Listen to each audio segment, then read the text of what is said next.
Alors Clara, est-ce que tu pourrais nous dire, est-ce que tu connais ce que c'est que le microbiote? Non. Pas du tout. Aucune idée. Non, zéro, je sais pas du tout. Le micro quoi? Microbiote? Non. Non, pas du tout. Microbiote. Et c'est un milieu avec plein de... je sais pas.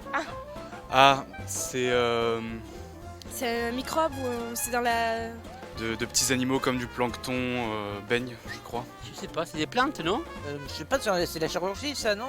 Après biote, je sais pas, biotechnologie. Les herbes pour la santé ou des trucs comme ça, non? Microbiote? Ça a l'air petit, ça a l'air vivant. Des molécules, des insectes, des bactéries. C'est l'ensemble des micro-organismes vivants, non?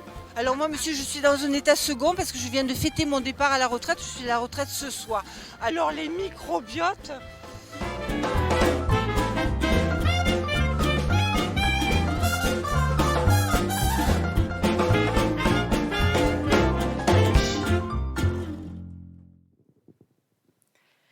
Bien, bonsoir à toutes et à tous.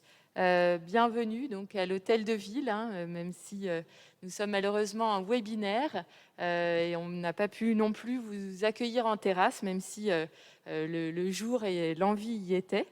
Donc nous sommes très heureux de lancer aujourd'hui donc ce webinaire autour d'un sujet qui est encore assez mal connu et pour autant extrêmement important, les maladies inflammatoires chroniques de l'intestin. Donc, je remercie l'association François Aupetit, l'AFA Crohn RCH France et les Hospices civils de Lyon qui ont accepté aujourd'hui d'être présents pour parler de ce sujet et rendre visible auprès du grand public ces maladies, mais aussi les avancées de la recherche en la matière. Donc la date n'est pas choisie par hasard. Aujourd'hui, c'est la journée mondiale des MICI, donc les maladies inflammatoires chroniques de l'intestin. Cette journée, donc, c'est l'occasion de vous parler des MICI, mais aussi de la rectolite hémorragique, dite aussi RCH. Donc ces maladies, elles sont très souvent entourées de tabous, comme vous pouvez l'imaginer. Elles touchent l'intime, elles touchent l'appareil digestif. C'est donc fondamental de les déstigmatiser en les expliquant au plus grand nombre et en utilisant cette journée mondiale comme un tremplin de communication pour encourager à financer la recherche également. Donc ça fait des années que le mouvement de visibilisation de ces maladies prend de l'ampleur et pour nous, c'est une bonne chose et on souhaite que ça puisse s'accélérer. L'information des personnes et le développement de la recherche sur ces maladies, elles sont indispensables lorsqu'on regarde déjà les quelques statistiques épidémiologiques. Donc, permettez-moi une petite parenthèse épidémiologique, mais donc on voit qu'aujourd'hui, il y a 10 millions de personnes qui souffrent des MICI dans le monde et 250 000 en France. Et là, on ne parle que des personnes qui sont diagnostiquées. Et vous savez que le parcours est, vous savez ou pas, mais le parcours de diagnostic est assez long et nécessite d'être raccourci. Donc chaque année, ce nombre augmente, bien sûr, et notamment chez les jeunes. Un cas sur 5 est un enfant, et la prévalence des MICI chez les adolescents a doublé ces dernières années. Donc, lorsqu'on sait que les répercussions sur la croissance des enfants, mais aussi l'enjeu de prévenir l'apparition pour éviter des traitements, pour permettre de mettre en place des traitements adaptés et pour limiter les risques sur les conditions de vie des personnes qui présentent ces pathologies. Donc, le deuxième enjeu, c'est aussi l'impact sur la vie quotidienne des malades. Je viens d'en parler, mais je pense qu'il faut qu'aujourd'hui, même si les présentations qu'on va avoir ne sont pas centrées là-dessus, assez souvent, le travail des associations d'usagers vient surtout sur le mode de vie et le mode de traitement pour qu'il soit adapté et qui permette l'inclusion des personnes au maximum. Aujourd'hui, on ne va pas forcément parler de ça, mais du coup, ça me paraissait quand même important important de rappeler que c'est des maladies donc, chroniques qui ont des symptômes très forts, souvent par poussée imprévisible. Donc les symptômes peuvent être digestifs, extradigestifs, entraîner des douleurs, de la fatigue intense, un dérèglement. Voilà, ils entraînent une vraie diminution de la qualité de vie des malades et qui ne peuvent plus mener une vie normale, donc sociale, mais sans parler du professionnel ou du scolaire pour les plus jeunes. Donc cette instabilité de leur état de santé a un impact très lourd sur le moral, bien évidemment. Certains renoncent à faire du sport, à manger, à sortir avec des amis, à faire des rencontres sentimentales, voire une statistique assez impressionnante qui est le fait que certains renoncent à faire à des projets d'enfants. Donc ça montre à quel point les conséquences peuvent être importantes. Donc on comprend bien également la difficulté que peuvent avoir ces personnes à mener donc, une vie professionnelle du fait de l'imprévisibilité et des différentes phases de crise. Voilà, donc on sait évidemment qu'on ne peut pas licencier une personne ou ne pas embaucher quelqu'un du fait d'arrêt maladie, mais pour autant, dans la pratique, la situation et les discriminations professionnelles et en tout cas les difficultés d'accès et de maintien dans l'emploi dans ces pathologies sont évidemment très, très compliquées. Donc, je vous ai donné les grands traits de cette maladie, mais on y reviendra. Je voulais également préciser que c'est des maladies qui ne guérissent pas et dont les causes sont encore mal connues. Voilà, on suspecte des facteurs génétiques, des facteurs environnementaux. Il y a des études très nombreuses aujourd'hui qui permettent d'identifier aussi le rôle exact de l'environnement dans la déclaration de ces maladies. Donc, après ce tableau plutôt noir que j'ai dressé, voilà, je voulais aussi mettre l'accent sur les sujets d'études. Pourquoi ? Parce qu'on est aujourd'hui dans une révolution en matière de recherche. Certains comparent cette révolution à celle qui a été l'émergence de la découverte du génome humain. Donc tous les travaux sur la génétique. Aujourd'hui, on a des recherches et des travaux qui sont extrêmement prometteurs, et non seulement pour ces maladies, mais aussi pour la meilleure compréhension d'autres pathologies assez typiques de notre siècle. Donc on entendra et on réfléchira ensemble avec des spécialistes du microbiote et de ses implications assez fascinantes dans un certain nombre de maladies chroniques de l'intestin, mais pas seulement. Aussi des maladies, des addictions, des maladies mentales. Voilà. Donc les répercussions sont assez nombreuses et on va écouter les spécialistes en parler tout de suite. Donc derrière ces découvertes, il y a bien sûr quelles peuvent être les perspectives en matière de traitement. Donc là, on est encore sur quelque chose qui est, on va dire, un niveau de complexité plus important. Et je pense qu'ensemble, un des attendus de ce type de webinaire peut être aussi de se dire comment est-ce qu'on peut réussir à avancer collectivement vers la prise en compte justement de ces recherches dans un travail de prévention. Donc, je suis convaincue que ce webinaire va être riche d'enseignements pour tout le monde, enfin, je l'espère en tout cas. Et l'objectif, c'est qu'il puisse promouvoir le travail de recherche sur les maladies et plus largement sur notre microbiote et le lien entre environnement et santé. Voilà, ces maladies, elles nous amènent à nous intéresser aux liens qui existent sur l'écosystème interne. Donc vous savez on le verra, mais un microbiote intestinal, un microbiote pulmonaire, etc. Donc on est sur un écosystème, et je fais un parallèle un peu hasardeux, mais je pense que globalement, les enseignements récents de la crise sanitaire qu'on vit nous amènent aussi à penser les équilibres de ces écosystèmes, donc internes en matière de santé, mais aussi externes, comme une orientation favorable en matière de santé humaine, mais pas seulement humaine, aussi animale, environnementale, et c'est ce qu'on appelle du coup la santé globale. Et je pense que, en tout cas au sein de la ville de Lyon, c'est là-dessus qu'on souhaite tendre et s'orienter. Voilà, écoutez, je n'en dis pas plus. Je vais laisser la parole à nos intervenants et tout d'abord à Stéphane Nancet qui va nous parler donc plus particulièrement des Mickey. Et je le remercie. Je voulais juste vous dire que donc nous allons avoir 4 présentations d'1 quart d'heure et je vous invite à rester jusqu'à la fin pour pouvoir avoir des réponses aux questions que vous pouvez poser d'ores et déjà dans le chat. Nous allons reprendre par la suite l'ensemble de ces questions, peut-être les regrouper, vous nous excuserez si pour des besoins de timing et de rationalisation du temps. Merci, je laisse la parole à Stéphane Nancet et à tout à l'heure. Merci Madame de Lorens.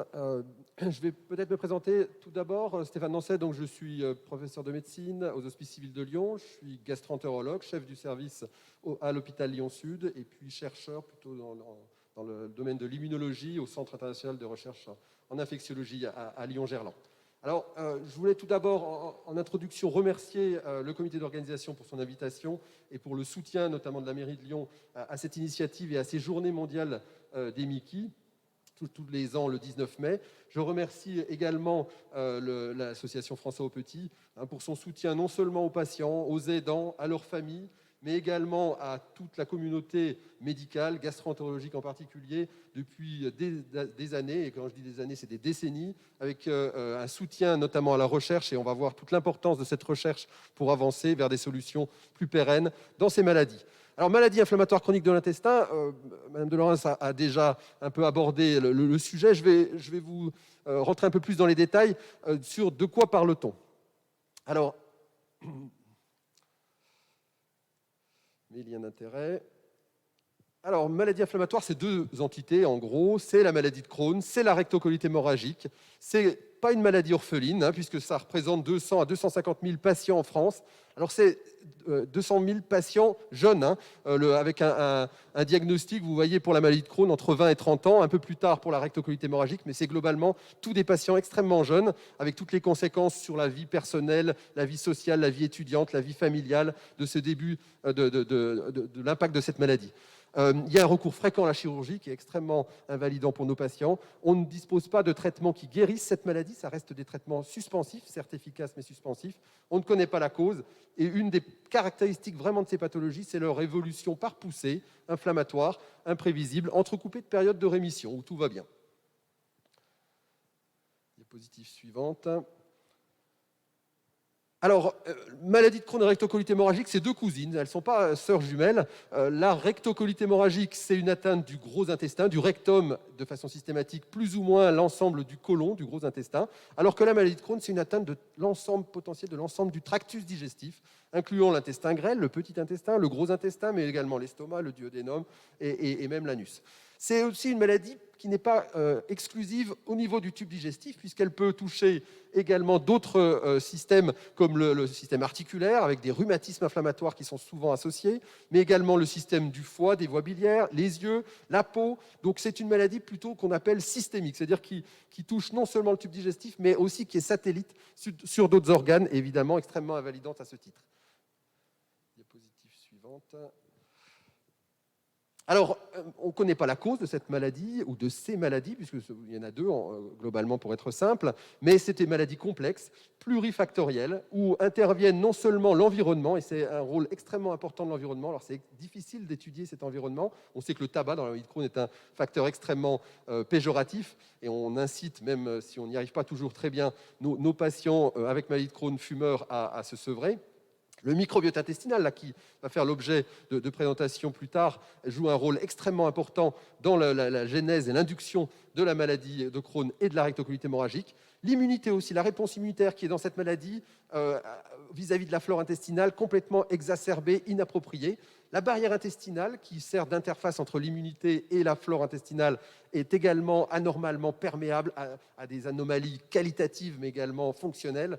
Et puis, tout ça survient sur un terrain génétiquement prédisposé. Et on a globalement maintenant 200 gènes de prédisposition, de susceptibilité à ces maladies inflammatoires chroniques de l'intestin. Tout ça concourt à de l'inflammation dans l'intestin de façon chronique, des lésions inflammatoires et qui concourent qui sont responsables de symptômes, qui soient des symptômes digestifs, mais également des symptômes extradigestifs. Une des particularités, c'est vraiment l'inflammation qu'on a dans le tube digestif, qui est caractéristique, qu'on peut voir à l'endoscopie, comme vous voyez sur la partie droite de la diapositive, mais également au microscope quand on fait des biopsies. Diapositive suivante. Alors, comment fait-on le diagnostic de ces maladies inflammatoires ? Qui se manifestent en fait par différents symptômes, que ce soit des symptômes digestifs, alors qui sont un peu différents entre la maladie de Crohn et la rectocolite hémorragique.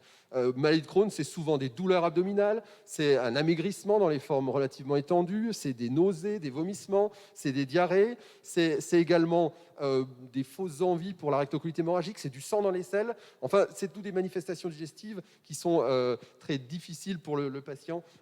Diapositive suivante, s'il vous plaît. Ah, pardon.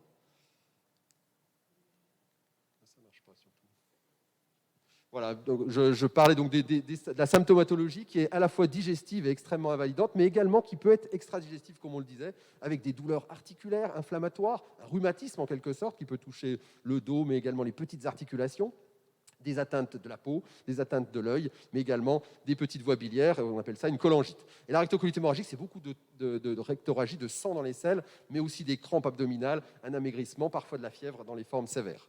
Alors voilà comment on fait le diagnostic, même si le diagnostic n'est pas si simple que ça, parce qu'il repose sur un faisceau d'arguments. On fait des coloscopies, ces caméras qui permettent d'explorer le tube digestif et de voir des lésions dans l'intestin, plus ou moins étendues, plus ou moins sévères, plus ou moins creusantes. On peut faire des imageries par résonance magnétique, qu'on peut voir sur la partie gauche de l'écran, qui permettent de voir la totalité de l'intestin grêle, l'épaississement de la paroi de cet intestin et identifier un certain nombre de complications. On fait de plus en plus d'échographies aussi, qui a la particularité d'être bien acceptée par les patients parce que peu invasif et qui permettent maintenant de mieux en mieux apprécier, estimer la sévérité des lésions. Et puis on fait ces petites capsules dont certains d'entre vous ont peut-être déjà entendu parler, ces vidéocapsules endoscopiques qui permettent d'explorer l'intestin grêle après l'estomac et avant le gros intestin. On fait également des prises de sang, des prélèvements de sel qui servent à étayer non seulement le diagnostic, mais qui servent également aussi au suivi de la maladie. Alors ces maladies, là c'est la rectocolite hémorragique, mais j'aurais pu faire la même chose avec la maladie de Crohn, elles impactent extrêmement la vie des patients qui en sont atteints.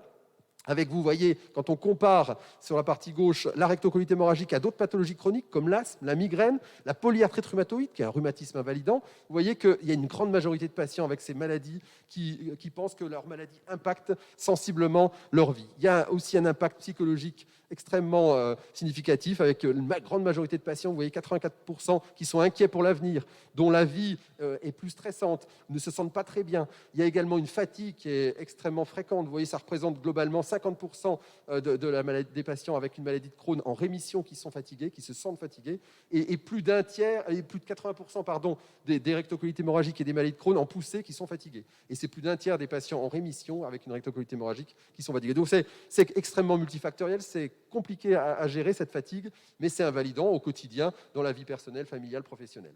Il y a aussi beaucoup de dépression, beaucoup de troubles de l'humeur, d'anxiété. On peut bien comprendre, c'est vrai pour la maladie de Crohn, c'est vrai aussi pour la rectocolite hémorragique. Et puis, la santé sexuelle est extrêmement importante, même si elle est taboue, et ça a été soulevé à l'introduction, mais c'est quelque chose qu'il faut prendre en compte. Les patients n'en parlent pas toujours à leur gastro-entérologue ou aux médecins qui prennent en charge ces pathologies, mais c'est clairement un souci pour nos jeunes patients qui commencent leur vie quelque part intime, et il y a toute la problématique de la fécondité, de la grossesse, de l'allaitement, etc.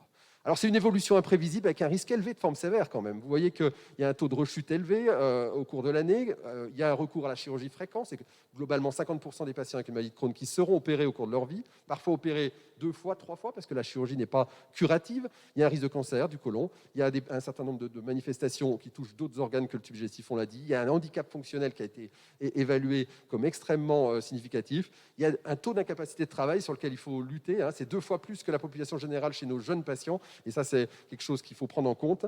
Et c'est des maladies globalement qui, si on ne les contrôle pas, vont être progressives et destructrices. Il y a un surrisque de mortalité clairement par rapport à la population générale chez nos jeunes patients, lié non seulement à la maladie, aux complications, mais aussi au traitement. Alors, il y a des moments clés dans cette histoire. C'est l'annonce du diagnostic. Clairement, il faut que cette annonce se passe bien, ou sinon, c'est quand même mal parti. Il faut aussi que, dans la mise en route des traitements majeurs, notamment des immunothérapies, des biothérapies, il faut expliquer le bénéfice attendu, les risques encourus, et puis accompagner nos patients. Et puis, il y a le recours à la chirurgie. Et de temps en temps, on est obligé d'avoir ce recours à la chirurgie, et il faut accompagner aussi nos patients pour que cette chirurgie se passe le moins mal possible ou le mieux possible. Et tout ça à l'aide de sessions de programmes d'éducation thérapeutique qu'il faut promouvoir. Tout ça pour que nos patients montent en compétences, notamment en termes de connaissances, en termes de savoir-être, en termes de savoir-faire, et tout ça concourant à adopter des comportements plus favorables pour améliorer leur état de santé, mais aussi la qualité de vie. C'est une prise en charge complexe de ces MICI. Elle est multidisciplinaire. Il y a le gastro-entérologue, bien évidemment, mais pas que. Le médecin traitant, il y a les radiologues, il y a les chirurgiens, les rhumatologues, les dermatologues. Et puis même au-delà du personnel médical, les infirmières, les stomathérapeutes quand il y a des stomies, les diététiciens, les psychologues, les sexologues parfois, les kinésithérapeutes, les associations de patients qui jouent un rôle extrêmement important dans la formation, dans l'information, et qui sont, on a la chance avec l'AFA, d'une association extrêmement dynamique qui propose plein de sujets qui explorent. Et donc je demande à tous nos auditeurs de s'informer sur le site de l'AFA parce que c'est très très riche en informations. Et en gros, il faut distinguer dans cette prise en charge complexe le traitement de la poussée, le traitement d'attaque quand le patient ne va pas bien. Et puis, évidemment, quand le patient va mieux, sous traitement d'attaque, il faut envisager le traitement de fond, le traitement d'entretien, qui est peut-être plus important encore que le traitement d'attaque, tout simplement parce que si on ne met pas en route un traitement efficace d'entretien, il va y avoir une rechute qui est quasi systématique et une nouvelle poussée plus ou moins sévère et plus ou moins invalidante. Alors, qu'est-ce qui détermine notre décision de traitement ? Alors, c'est d'abord des objectifs à atteindre. Que le patient ait bien, ça c'est bien évidemment d'atteindre une rémission, plus de symptômes, mais qu'ils soient digestifs ou extradigestifs. Mais c'est aussi de cicatriser ces lésions inflammatoires que vous avez vues à la coloscopie, qui permettent d'éviter, en tout cas de minimiser le risque d'évolution péjorative et notamment de complications. Et puis dans le futur, ce sera peut-être un jour de guérir cette maladie. Pour l'instant, on n'en est pas là, évidemment. Alors, les déterminants de cette décision thérapeutique, c'est en termes d'efficacité, quel traitement il faut solliciter un traitement efficace, un traitement bien toléré, avec une innocuité à moyen et à long terme. C'est toujours des jeunes patients, il ne faut prendre aucun risque. C'est aussi des traitements qui doivent être acceptables. Et puis, évidemment, on est contraint aussi, dans le monde où l'on vit, de parler remboursement. Et donc, on a certaines fois une problématique de remboursement. On ne peut pas utiliser en première intention les traitements qu'on voudrait, parce qu'en première intention, il y a d'autres traitements qui sont indiqués, en tout cas remboursés, utilisés.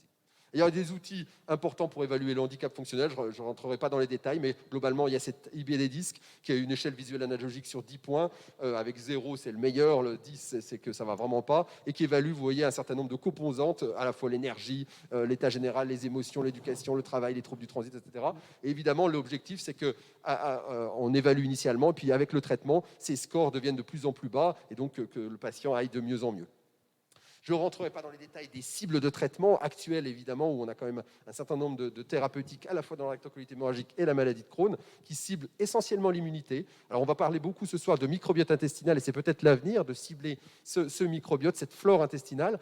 Et puis, il y a la barrière intestinale, je vous ai dit, qui faisait l'interface entre les deux et qui joue un rôle certainement important dans la réponse immunitaire anormale à la flore, et qui n'a pas beaucoup de traitement à l'heure actuelle, mais c'est aussi peut-être une cible à l'avenir pour ces maladies inflammatoires de l'intestin. En tout cas, il y a beaucoup de traitements de plus en plus efficaces, alors qui ne sont pas des traitements de la maladie, qui sont des traitements suspensifs, mais qui sont extrêmement importants pour la qualité de vie des patients. Alors, pour conclure cette introduction, les MICI, je crois que vraiment, il n'y a pas de doute, c'est une maladie extrêmement invalidante, et peut-être plus que d'autres affections chroniques, et qui nécessite donc toute l'attention à l'occasion de ces journées mondiales des MICI. L'évaluation des symptômes et le handicap fonctionnel, ça doit être systématique à la consultation. L'arsenal des traitements qui cible vraiment l'immunité actuellement, c'est considérablement enrichi, et c'est tant mieux, avec des choix thérapeutiques de plus en plus efficaces. La surveillance la moins invasive possible des patients quand ils vont bien, c'est évidemment un enjeu, avec simplement des prises de sang, peut-être un petit prélèvement de sel, une échographie, et pas de faire des coloscopies qui sont relativement mal acceptées et invasives pour le patient. Donc ça doit devenir ces surveillances non invasives le standard. Et puis la prise en charge, elle doit être globale, on l'a dit, avec de nombreux partenaires, et une prise en charge complètement pluridisciplinaire. Il y a toute la place de l'éducation thérapeutique à développer, la télémédecine évidemment, et puis l'importance à l'avenir, c'est une médecine de plus en plus personnalisée. En gros, c'est de proposer aux patients le bon traitement, au bon patient et au bon moment. Je vous remercie de votre attention. Merci beaucoup Stéphane Nancet de nous avoir expliqué ce qu'étaient les maladies inflammatoires chroniques de l'intestin. Et donc maintenant, on va se pencher sur le microbiote avec le professeur Gérard Lina, président de la Société française de microbiologie. Professeur Lina, c'est à vous pour nous expliquer ce qu'est le microbiote. Merci beaucoup. Je m'associe à Stéphane pour vous remercier de cette invitation à participer à cet événement. Je vais attendre de ma première diapositive. Donc, je suis aussi professeur de médecine au sein des Hospices civils de Lyon et je travaille au laboratoire et je fais ma recherche au Centre international de recherche en infectiologie. Alors, le film du début était intéressant parce que une grande question, c'est mais le microbiote, c'est quoi? Et c'est vrai que c'est une définition qui n'est pas spontanée, en fait, mais elle n'est pas très compliquée. En fait, c'est l'ensemble des micro-organismes. Alors, par ces micro-organismes, c'est les bactéries, c'est les micro-champignons, c'est ce qu'on appelle les protistes pour éviter de faire peur. En fait, c'est les parasites qu'on a au sein de notre organisme, mais qui ne donnent pas de maladie, et certains virus. Et donc, l'ensemble de ces micro-organismes vivants est dans un environnement spécifique. Et dans le cadre de cette journée, ce qui va nous intéresser, c'est l'environnement spécifique, c'est l'hôte, ça va être la femme, ça va être l'homme. Mais ça peut être aussi l'océan, ça peut être d'autres endroits. Alors, la notion de microbiote, c'est pas récent, hein, c'est un vieux concept. Vous pouvez voir ce papier qui date de 1876. Alors, on n'utilisait pas tout à fait les mêmes termes à l'époque. Là, c'est un papier qui est en anglais où on dit, en fait, c'est des animaux qui s'entraident. Mais les animaux, à cette époque-là, c'était à la fois des animaux macroscopiques, mais aussi des animaux microscopiques. Et on voit souligner la notion de commensalisme, c'est-à-dire de bien vivre ensemble. D'où le titre de ma présentation sur microbiote et santé.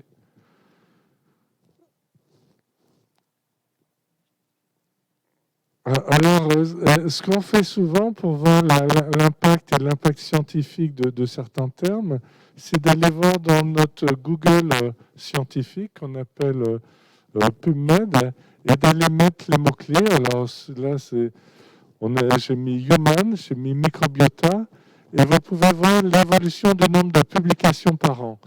Et vous voyez que c'est complètement exponentiel. Alors, je n'ai pas mis 2020 parce que c'est une année un petit peu particulière à cause du Covid, mais vous voyez cette évolution avec plus de 14 000 publications par an qui a été faite en 2019. Alors, pourquoi cet engouement? C'est bien sûr, il y a des nouvelles questions, et ces nouvelles questions, elles sont à la fois au niveau scientifique, et vous voyez à travers ces deux magazines, elles envahissent la vie de tous les jours. Là, vous avez un hors-série de Sciences et Vie, mais aussi elle, avec ces bactéries qui rendent belles, et en fait, c'est ce microbiote sur lequel on s'intéresse. Alors, clairement, c'est l'impact des projets, des progrès technologiques qui ont permis d'accélérer toutes les données qu'on a sur le microbiote. Et vous voyez à travers cette frise du temps qui commence à gauche avec l'ancêtre du microscope, c'est ce qu'on avait comme outil au XVIIe siècle pour aller voir les bactéries. Après, il y a Robert Koch et bien sûr Louis Pasteur qui ont commencé à cultiver, mais vous voyez, c'est à la fin du XIXe siècle. Et clairement, les outils depuis la fin du dernier siècle et le début de ce siècle avec l'amplification des gènes, le séquençage, permet non plus d'aller regarder des choses de façon très microscopique, mais de carrément aller examiner des populations complètes de micro-organismes au sein des individus et même à travers des écosystèmes plus complets comme les océans. Et donc, on en parle beaucoup actuellement, notamment avec tout ce qui est dérèglement climatique. Mais aussi, en fait, ces nouveaux outils qui permettent de changer d'échelle et de voir où on en est. Je suis passé à diapositive. Voilà. Alors, le microbiote chez l'homme, la femme ou l'homme, Vous voyez en quelques chiffres, c'est pratiquement 2 kilos de notre poids. Si on arrivait à retirer les bactéries, les parasites, les virus et les micro-champignons de notre organisme, c'est quand même beaucoup. De la même façon, si on arrive à séparer les cellules humaines des cellules autres que humaines, c'est-à-dire bactéries, virus, qui composent l'homme et la femme, on pourrait voir qu'il y a 10 fois plus de cellules non humaines qui constituent le microbiote que de cellules humaines. Et si on regarde de façon plus précise à l'intérieur de ces cellules, et le programme des cellules, c'est les gènes, cette fois-ci, on change encore plus de niveau de complexité et d'information. Il y a 500 fois plus de gènes du microbiote que de gènes dans le génome humain, et ça grâce à une diversité énorme des micro-organismes qui composent notre microbiote. Alors là, c'est une diapositive qui est un petit peu compliquée, sur laquelle vous voyez sur la gauche, je vous ai mis un petit peu de ce qu'on appelle de phylogénie. Alors le règne, par exemple, c'est les animaux, les bactéries. Les phylums, ça va être un groupe. Alors ici, par exemple, de bactéries. Les familles, ça va être un certain nombre d'espèces de bactéries. Par exemple, moi, je travaille beaucoup sur le staphylocoque. Il y a le staphylocoque doré qui va donner des infections. Il y a un autre staphylocoque blanc qui nous donnera un autre type d'infection. Et là, ça fait partie des staphylocoques. L'espèce, ça va être le staphylocoque doré. Et on sait en maladie infectieuse que tous les staphylocoques dorés ne sont pas pareils. Comme il y a un LINA qui s'occupe du microbiote, il y en a un autre qui s'occupe du Covid. Et donc, au niveau des individus, même si on est dans la même famille, on a des actions, on a des points d'intérêt qui sont différents. Alors, si on regarde ce qui se passe à travers cette étoile qui montre, lorsqu'on savait en 2014 sur la diversité des phylums qui avaient été découverts à travers la Terre, vous voyez qu'il y en a 5 qui composent le microbiote humain, Bacteroides, Proteobacteria, Fusobacterium, et ainsi de suite, des noms bien complexes. Et ce qui est intéressant, c'est que si on regarde au niveau de l'individu, cette composition, elle évolue en fonction de l'âge. Et là, en fonction des phylums, vous avez des couleurs différentes. Et la verte, c'est quand on met le fourre-tout parce qu'il y en a plusieurs. Et vous voyez que, en fait, à la naissance, on va acquérir la variabilité de notre microbiote grâce aux interactions avec l'extérieur. Cette diversité diminue, puis on augmente pendant la grossesse, et puis après, elle rediminue. Donc, il y a une évolution avec l'âge. Il y a une évolution, il y a des différences en fonction des sites anatomiques. Là, à nouveau, on a des codes couleurs qui représentent un petit peu ce qui se passe. Et en fait, ce qui est important de savoir, c'est que dès que l'organisme est en contact de façon directe ou indirecte avec l'extérieur, il va avoir un microbiote. Ça va être au niveau du tube digestif, ça va être au niveau de la peau, mais ça va être aussi au niveau des poumons, jusqu'à l'intérieur des poumons, qui, lorsque j'étais sur les bancs d'études, on disait qu'elles étaient stériles, mais ce n'est pas vrai, on sait que ce n'est pas stérile. Mais de la même façon, les voies urinaires ne sont pas stériles, les voies génitales ne sont pas stériles. Alors, quel est l'impact de cette microbiote et de la santé? Alors, j'ai mis quelques exemples, parce que sinon, il y a des congrès complets dessus. Premièrement, au niveau de l'alimentation. Il faut savoir que ce microbiote nous permet d'assimiler des aliments qui ne seraient pas assimilés si on ne l'avait pas, et notamment grâce à la fermentation de certains hydrates de carbone, pour ne pas dire des sucres complexes. De la même façon, au niveau du tube digestif, ça va être lui qui va synthétiser certaines vitamines qui sont indispensables à la vie de l'homme, telles que la vitamine B et la vitamine K. De la même façon, si on regarde cette fois-ci à droite, pour la respiration, le fait d'avoir des bactéries au niveau des poumons est indispensable au bon développement des alvéoles. Alors ça, je vous ai mis un schéma un petit peu complexe qui montre qu'en fonction d'animaux qui ont des bactéries ou pas au niveau des poumons, il va y avoir la taille des alvéoles est différente, le nombre d'alvéoles est différent. Et en fait, pour être en bonne santé, il faut avoir des petites alvéoles et de nombreuses petites alvéoles. Et ça, on l'a uniquement lorsque on a des bactéries au niveau des poumons. L'autre point important, c'est que pour se défendre, l'organisme a besoin de son système immunitaire et qu'elle soit bien régulée.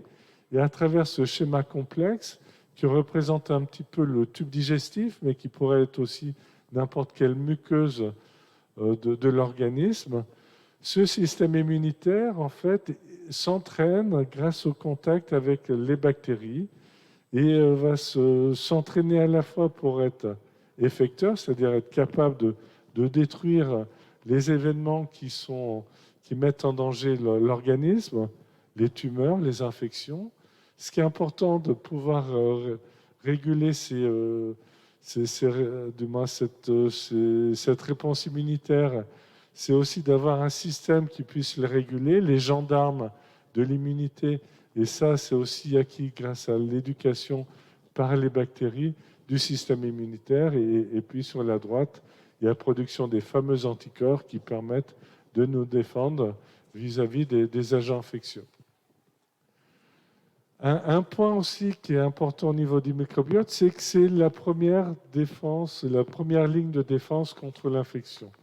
Ici, à nouveau, vous avez sur le schéma à gauche des bactéries qui sont pleines d'épines et qui sont infectieuses, et au milieu des bactéries lisses qui sont parties du microbiote. Et en fait, les bactéries, elles ne s'aiment pas forcément, et notamment lorsque d'autres bactéries essayent de venir prendre leur place. Et donc, il y a des compétitions des bactéries du microbiote vers les bactéries pathogènes qui viennent de l'extérieur, premièrement au niveau de l'acquisition de nutriments, mais aussi, vous vous souvenez probablement de l'expérience de Pasteur, qui a montré que certains micro-organismes sont capables de produire des antibiotiques qui portent parfois d'autres noms vis-à-vis d'autres bactéries. Et donc, cette réaction permet de nos microbiotes produisent ce qu'on appelle des bactériocines, des antibiotiques qui vont agir contre les bactéries qui essaient de nous envahir. Et de la même façon, sur la droite de la figure, vous voyez l'entraînement du système immunitaire pour aller détruire les bactéries agressives. Et le dernier point qui est important, c'est que le microbiote et les voies génitales, et en fait, on parlait de fertilité, de reproduction humaine. Maintenant, on sait qu'il y a certains microbiotes qui sont associés à une meilleure fertilité. De la même façon, il y a certains microbiotes des voies génitales qui vont avoir un effet bénéfique sur la prévention des infections, des IST et des cancers des voies génitales. Donc, le message que je souhaitais vous faire retenir, c'est premièrement que le microbiote, c'est des bactéries, des micro-champignons, des protistes, ces fameuses parasites, ces virus, et qui composent l'homme et la femme. Et en fait, ils doivent être considérés comme des organes de l'homme qui interagissent avec ceux qu'on a plus l'habitude de connaître, comme ici le tube digestif. Et la bonne santé du microbiote est indispensable à la bonne santé humaine. Merci beaucoup, professeur Lina, pour ces explications sur le microbiote. Donc, il faut avoir un bon microbiote si on veut être en bonne santé. Quelles sont les interactions avec la maladie de Crohn et la rectocolite hémorragique, Stéphane Dancet? Alors, on va se focaliser dans cette présentation, finalement, doit-on tenir compte de cet écosystème complexe qu'est le microbiote, après cette belle introduction, dans la maladie inflammatoire chronique de l'intestin. On va se focaliser essentiellement sur le microbiote intestinal. Alors, donc la diapositive arrive. Je crois qu'il y a un lien qui est clair, hein. Il y a plein d'éléments que je ne développerai pas qui concourent aux relations entre le microbiote intestinal et la sévérité des poussées, la récidive de la maladie. Et le principal gène de susceptibilité de la maladie de Crohn, il faut savoir que c'est un gène qui code pour un récepteur à une bactérie. Donc, enfin, à des bactéries d'ailleurs, pour être plus précis. Et donc, le lien est clair entre maladie inflammatoire et microbiote intestinal. Alors, il y a cette notion de dysbiose, c'est-à-dire d'anomalie dans l'intestin qualitative, mais aussi peut-être quantitative, entre l'équilibre des bactéries plutôt dites commensales, les bonnes bactéries, en d'autres termes, et puis les bactéries plus à pouvoir inflammatoire, qu'on dit plutôt pathogènes. Et par rapport au sujet sain, dans ces maladies inflammatoires chroniques de l'intestin, c'est vrai pour le Crohn ou la rectocolite hémorragique, on a une espèce de déséquilibre entre ces deux populations, alors qui sont des grands écosystèmes, hein, qui ne sont pas une bactérie différente, mais ces écosystèmes sont différents qualitativement et quantitativement. Et on peut même d'ailleurs aboutir à une espèce de signature microbienne, un peu comme une carte d'identité ou des empreintes digitales, entre, vous voyez, les sujets sains, quand on regarde globalement la flore intestinale de sujets sains et de patients avec une rectocolite hémorragique et de patients souffrant de maladie de Crohn, on a en fait une flore différente entre ces trois groupes dans différentes espèces bactériennes assez variées. Et en gros, il y a des données là, toutes récentes qui montraient que finalement, sur la base de 8 genres bactériens différents, on pouvait d'ailleurs discriminer entre une maladie de Crohn, une rectocolite hémorragique et des sujets sains. Donc juste sur un prélèvement de sel, une analyse de sel, on pourra peut-être à terme un jour, sans avoir d'éléments cliniques, d'éléments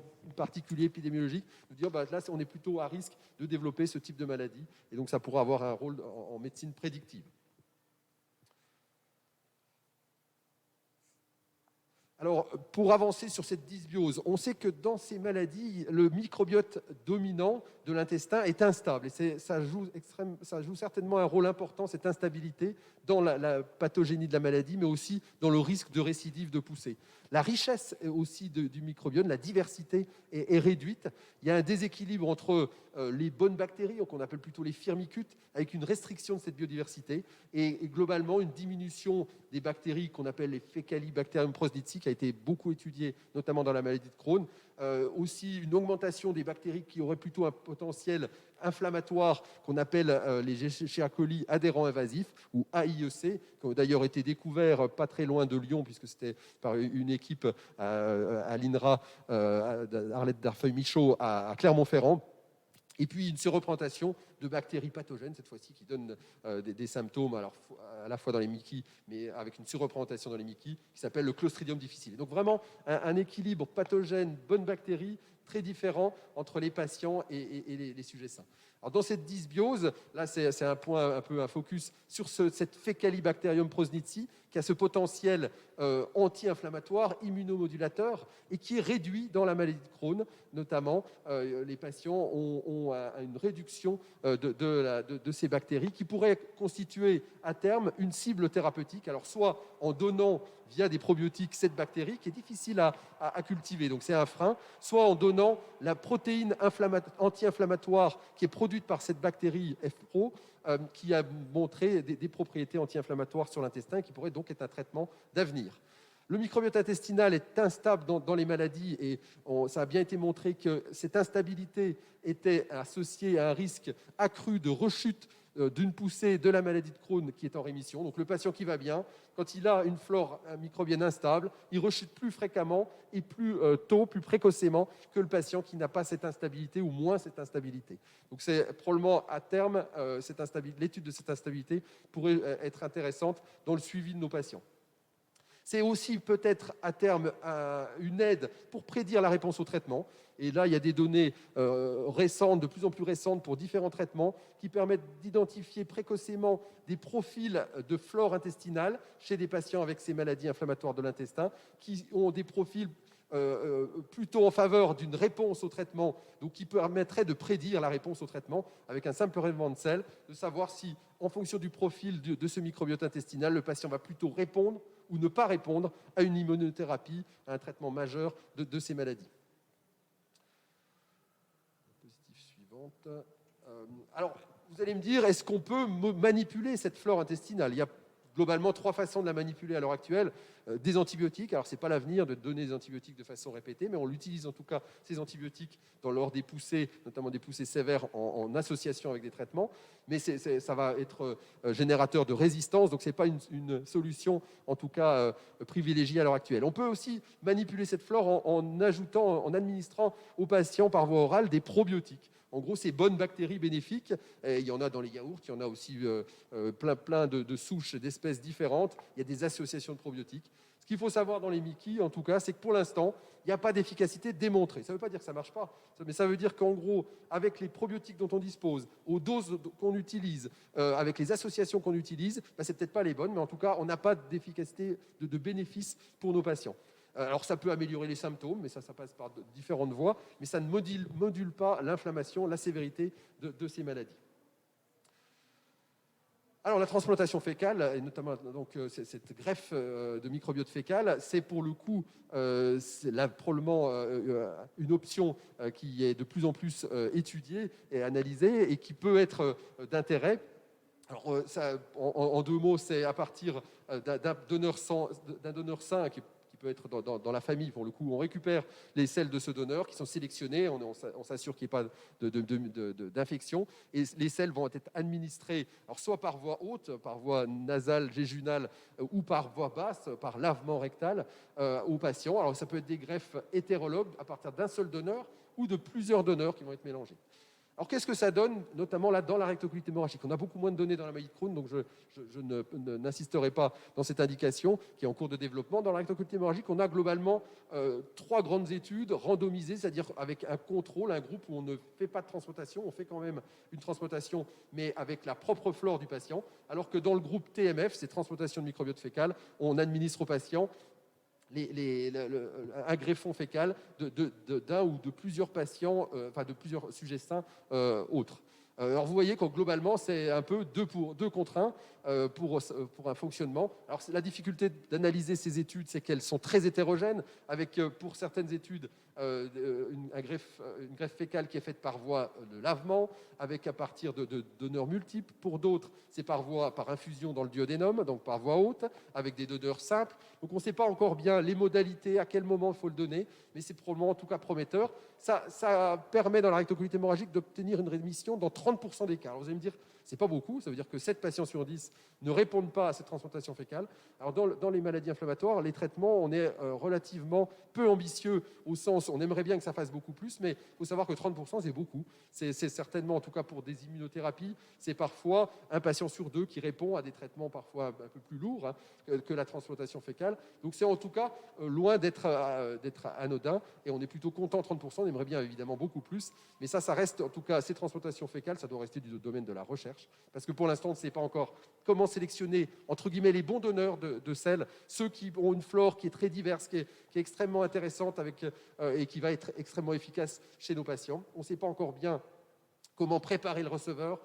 Est-ce qu'il faut des préparations coliques, des antibiotiques? Est-ce qu'il faut réaliser ces transplantations au stade de poussée de la maladie, ou plutôt après la poussée pour éviter la récidive au stade de rémission? Le mode d'administration, la fréquence, le volume, la sécurité à long terme, enfin tout ça est globalement bien toléré, mais doit rester encore prudent, avec beaucoup de recherches qui restent indispensables. Et puis peut-être l'avenir, c'est finalement, au lieu de donner toutes les bactéries à partir d'un greffon fécal, dont certaines sont certainement utiles, d'autres moins utiles, voire peut-être néfastes, finalement, est-ce qu'on ne peut pas proposer aux patients ces capsules post-biotiques qui combineraient finalement les bonnes bactéries, et uniquement ces bonnes bactéries? En gros, c'est de sélectionner les souches qui sont importantes au sein du microbiote fécal, et avec une efficacité. Alors ça, il y a de plus en plus d'études, et celui qui trouvera évidemment ces bonnes bactéries et qui permettra de les encapsider sera un traitement d'avenir, évidemment. Et diapositive pour terminer, si... Juste ce projet qui est un gros projet d'envergure français, le French Gut Project, qui en gros vise à analyser via le Metagenopolis, en gros à partir de plus de 100 000 citoyens français qui vont donner de façon volontaire un prélèvement de sel, alors que des nouveau-nés jusqu'à des âges très très avancés de la vie. Il y aura une petite enquête sur l'alimentation, sur les modes de vie, etc., qui va donner beaucoup d'informations. Ces 100 000 prélèvements de sel seront séquencés pour une analyse évidemment collective, pas individuelle, hein, qui va donner ce grand projet ambitieux, beaucoup de données, notamment pour faire avancer la recherche sur les connaissances, l'impact de l'alimentation, notamment l'impact des boissons, de l'environnement sur cette flore intestinale, l'impact de l'âge notamment. Donc c'est un projet qui débute et qui sera certainement intéressant. Je vous remercie. Merci beaucoup. On va donner la parole maintenant au professeur Emmanuel Dis, qui est chef de service d'endocrinologie, diabète, nutrition aux Hospices civils de Lyon, donc qui est en ligne avec nous. On va se connecter avec le professeur Emmanuel Dis et qui va nous évoquer les conséquences des recherches sur le microbiote dans d'autres pathologies que les maladies inflammatoires chroniques de l'intestin et toutes les répercussions du microbiote sur ces pathologies.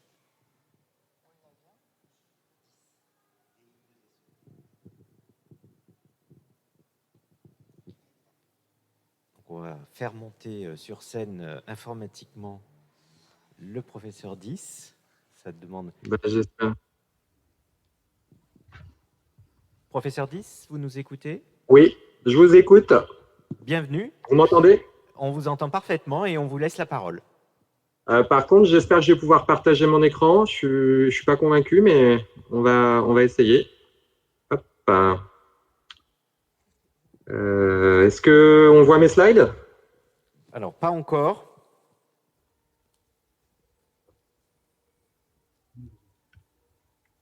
Dites-moi quand les slides apparaissent. Je suis bien désolé, j'ai des petits soucis de connexion avec le logiciel du webinaire. Et je suis sur le navigateur pour l'organisation. Il faut partager le document. Est-ce que, en partageant le document, on a nos techniciens à côté qui sont en train de regarder en même temps.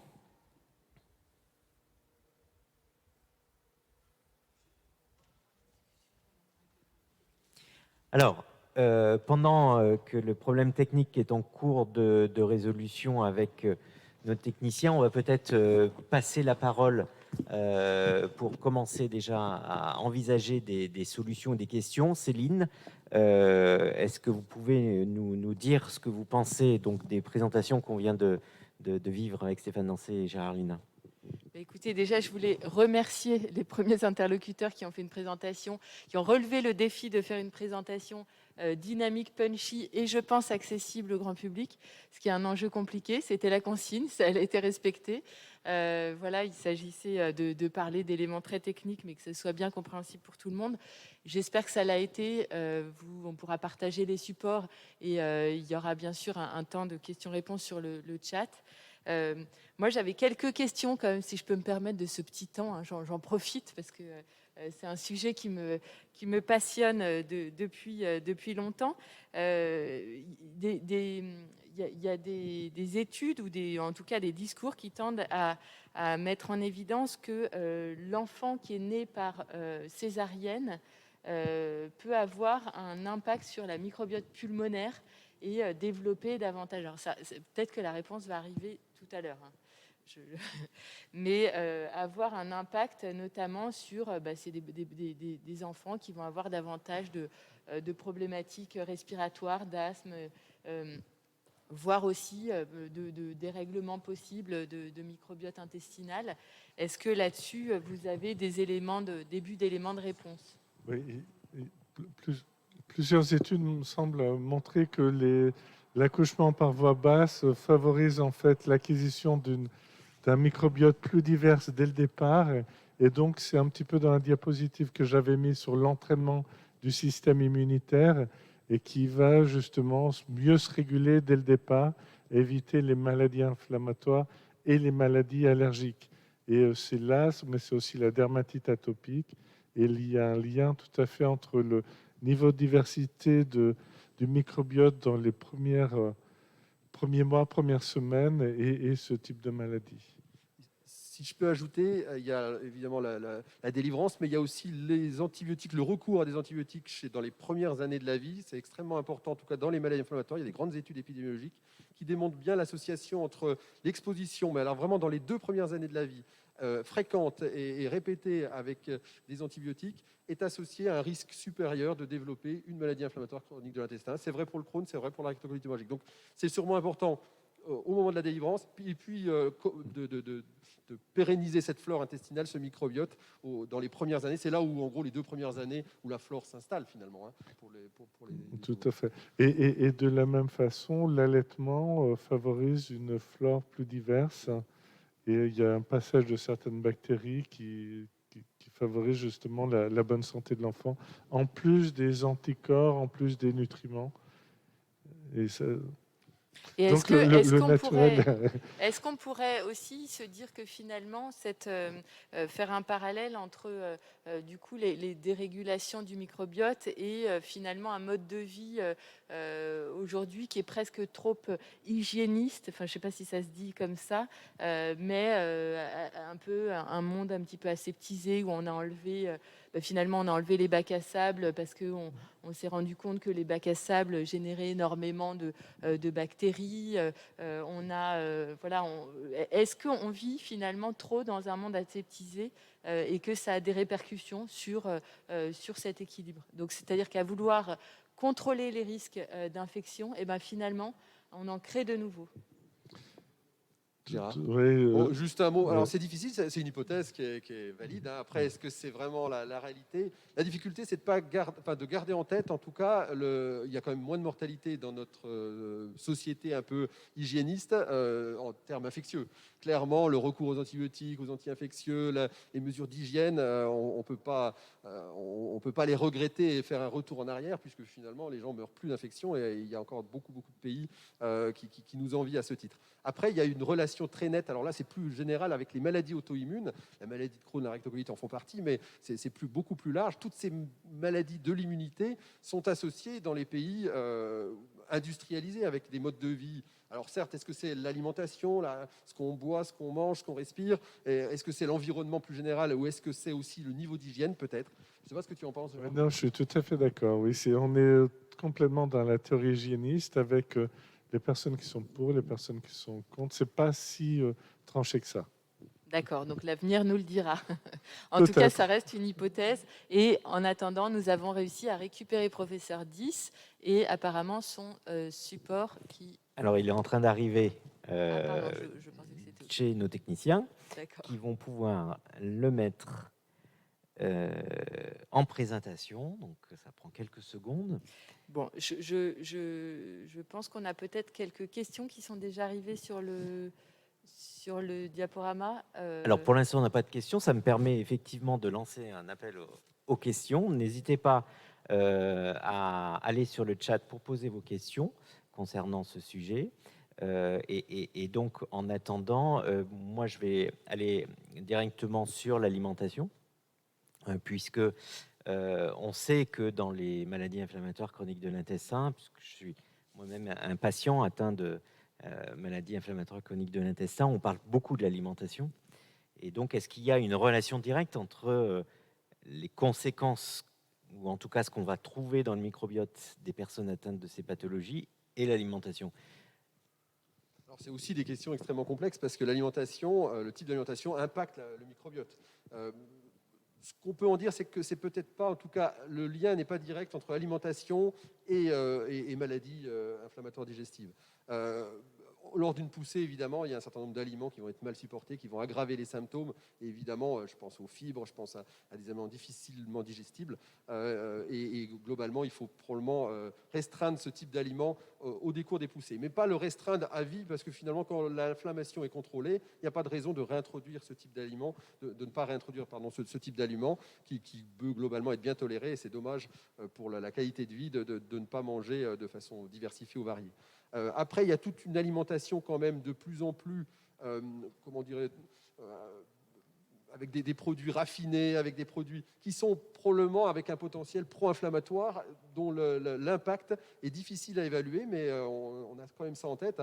Plus on mange en gros des choses qui ne sont pas cuisinées, des choses à partir pas d'aliments qui sont manufacturés, qui sont de l'agroalimentaire, avec, on n'en parle pas beaucoup, mais tous les conservateurs, on ne sait pas l'impact de tout ça, de tous ces gélifiants, de ces conservateurs, de ces produits, entre tous les E qu'on peut lire sur les produits qu'on achète. Globalement, on ne connaît pas bien l'impact. Ce qu'on sait, c'est que cette alimentation très raffinée, finalement, de nos pays industrialisés, n'est peut-être pas la meilleure du monde sur le plan inflammatoire. Merci. Je pense qu'on n'a pas totalement résolu nos problèmes de connexion, mais je propose qu'on laisse la parole au professeur Dys, qui éventuellement peut avoir une expression peut-être plus spontanée et sans support à la clé. On s'excuse pour ce problème technique, mais je pense qu'il a des choses malgré tout très importantes et intéressantes à nous expliquer. Donc on lui laisse la parole pour cet exercice peut-être un petit peu compliqué et improvisé, voilà, en espérant que ça lui convienne. Professeur, est-ce que vous nous entendez et vous pouvez nous parler ?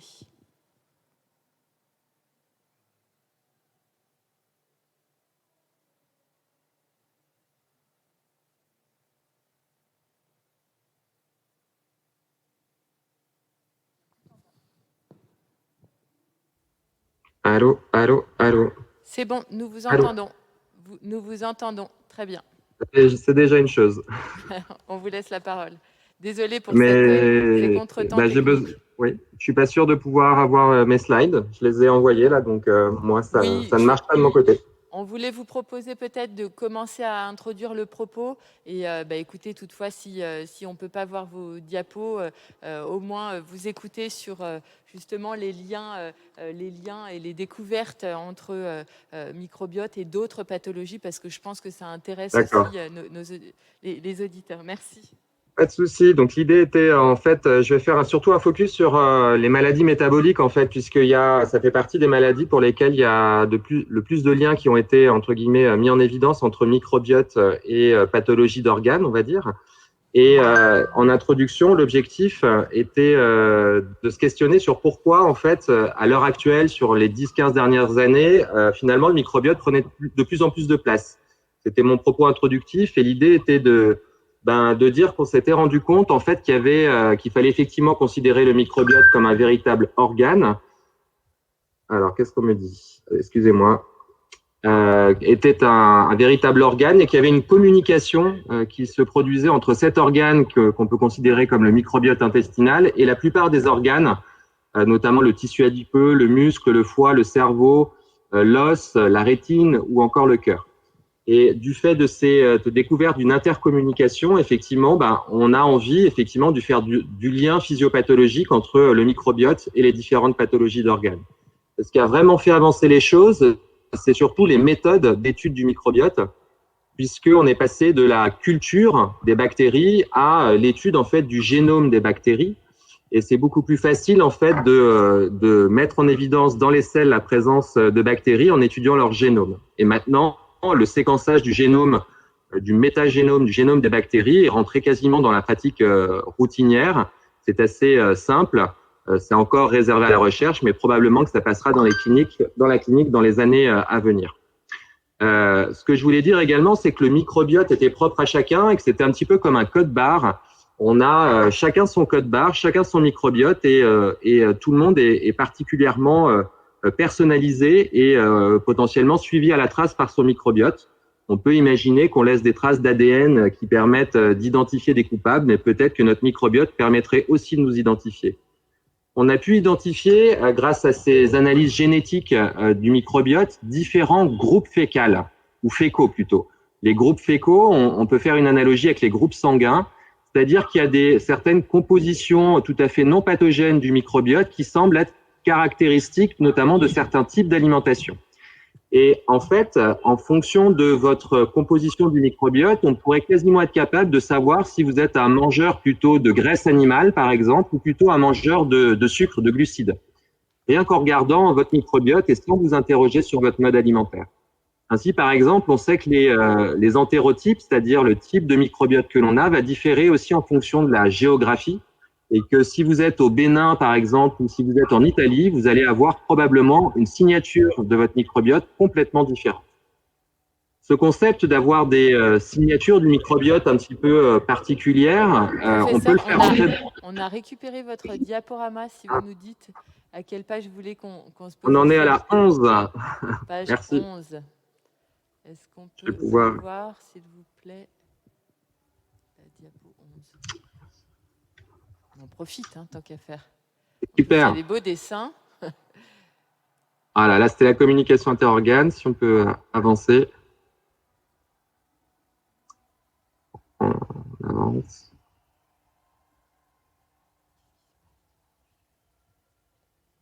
On avance, s'il vous plaît.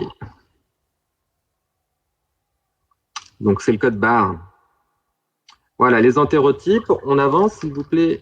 Voilà, on en était là pour reparler d'un concept. Merci de vous arrêter là. Un concept qui a déjà été évoqué, qui est eh bien, le fait d'avoir une composition du microbiote qui se soit modifiée, un déséquilibre entre des bactéries gentilles, des bactéries méchantes, on va dire, qui semble être caractéristique de certaines pathologies.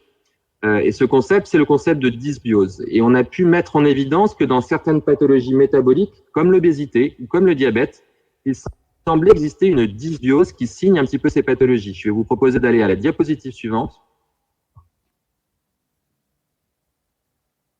pour parler de cette fameuse dysbiose que l'on voit dans l'obésité et le diabète, qui a fait effectivement les gros titres de l'actualité scientifique il y a maintenant une petite dizaine d'années, où énormément de papiers sont sortis pour associer l'obésité, le diabète avec des anomalies de notre microbiote. Diapositive suivante. Alors, une des premières anomalies, c'est effectivement cette dysbiose, alors ça passe un peu vite les diapositives, mais de voir qu'effectivement il y avait un déséquilibre bactérien, notamment chez le sujet obèse. Vous voyez, c'est la dernière colonne, qui a une particularité, c'est un déséquilibre entre certains phyla bactériens par rapport à d'autres catégories de la population saine. Diapositive suivante. Au-delà de cette dysbiose, ce qu'il a pu être clairement montré, c'est la problématique chez le sujet obèse, notamment de la diversité microbienne. Il faut retenir que c'est hyper important pour être en bonne santé d'avoir une diversité de microbes à l'intérieur de notre tube digestif. Et on se rend compte que les sujets obèses ou les sujets métaboliquement non sains vont avoir une pauvreté de leur diversité microbienne. On verra un petit peu plus tard comment améliorer cette diversité grâce à l'alimentation. Mais c'est une des caractéristiques du sujet obèse d'avoir finalement un microbiote peu varié. Diapositive suivante. Alors, il y a des données très intéressantes qui montrent que le phénotype obèse, c'est-à-dire le fait d'être obèse, on arrive à le transférer rien qu'en transférant le microbiote. C'est-à-dire en faisant une transplantation fécale, comme a présenté le professeur Nancet, à des souris, on peut transférer le phénotype. Là, vous avez une souris qui est mince, une souris obèse, et on va transférer leur microbiote à des souris qui n'ont pas de bactéries. Diapositive suivante. On se rend compte qu'en transférant simplement les bactéries intestinales, on arrive à rendre la souris obèse, même sous régime normal. Diapositive suivante. Donc, si on arrive à transférer le phénotype obèse, on arrive aussi à transférer la limitation de la perte de poids en mimant les effets du bypass gastrique, qui est une chirurgie de l'obésité, puisque quand on va donner à une souris obèse versus une souris opérée d'une chirurgie de l'obésité à une petite souris qui n'a pas de germes à l'intérieur de son intestin, on se rend compte que la souris qui a eu le bypass va avoir beaucoup de mal à grossir. Ce qui laisse à penser que dans les effets de la chirurgie de l'obésité, il y a un rôle aussi clair des variations de notre microbiote. Diapositive suivante.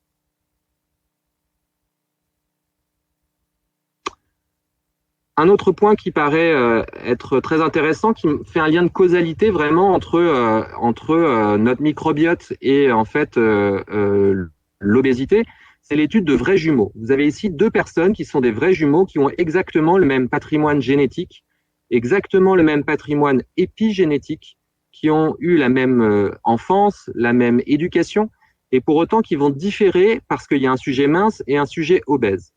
L'idée était de se dire, est-ce que c'est pas le métagénome, est-ce que c'est pas le microbiote qui est responsable de cette différence entre deux individus strictement identiques? Donc, quand on a transféré le microbiote de ces hommes jumeaux, vrais jumeaux, à des souris qui, elles, n'ont pas de microbiote, diapositive suivante, on va voir le résultat du transfert de microbiote. Eh bien, on arrive de nouveau à transférer le phénotype obèse simplement en transférant les bactéries. Donc, vous voyez que le microbiote a probablement un rôle causal ou un rôle important dans le fait de pouvoir prendre de la masse grasse et développer une obésité. Diapositive suivante.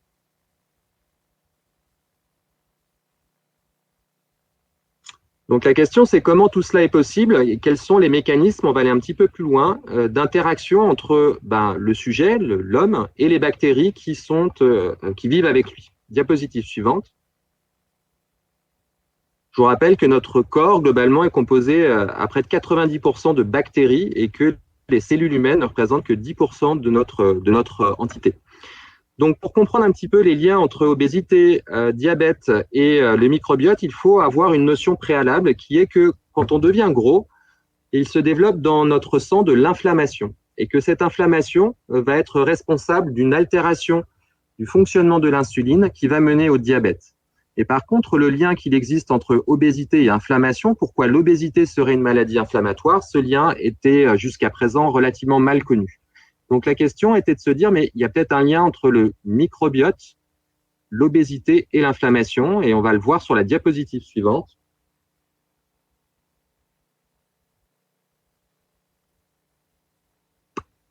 Voilà, donc il y a un petit candidat qui a été émis, qui fait le lien entre le microbiote, l'obésité et les maladies en lien avec l'obésité comme le diabète. Ce lien potentiel, c'est une petite partie de bactéries qui s'appelle le lipopolysaccharide. C'est un petit sucre qui est constitutif de la paroi de certaines bactéries.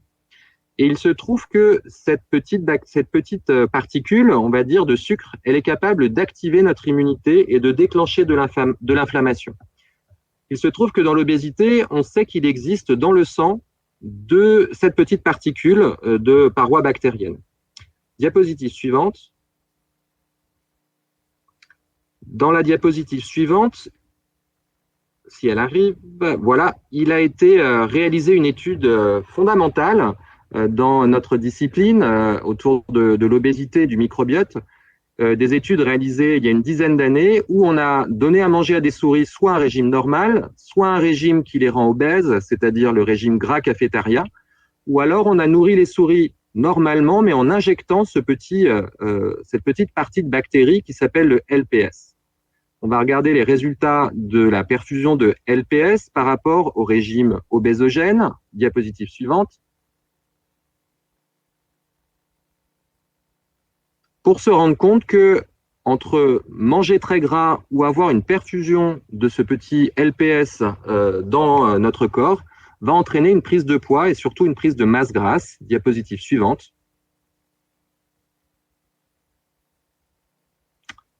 Diapositive suivante, s'il vous plaît. On augmente son poids et sa masse grasse. On induit du coup, avec le régime riche en gras, la présence de LPS dans notre circulation, ce qui s'appelle de l'endotoxémie métabolique. Et on se rend compte que le régime riche en graisse est capable de modifier le microbiote avec notamment une diminution de certaines bactéries comme les bifidobactéries. Diapositive suivante, qui va être une synthèse de ces résultats un petit peu mécanistiques. Le régime gras, ça fait grossir, ça, vous vous en doutez, ça induit la résistance à l'insuline et du diabète, ça peut modifier le microbiote en faisant baisser notamment les bifidobactéries, et ça induit une endotoxémie, c'est-à-dire une augmentation du LPS. Et quand on essaie juste de perfuser du LPS, eh bien, on obtient les mêmes résultats que le régime gras, ça fait grossir et ça donne du diabète. Donc, on a fait ici le lien entre une bactérie, entre une partie de bactéries, on va dire, une petite partie de bactéries, toute particule de bactéries de notre microbiote et l'apparition de l'obésité et du diabète. Diapositive suivante.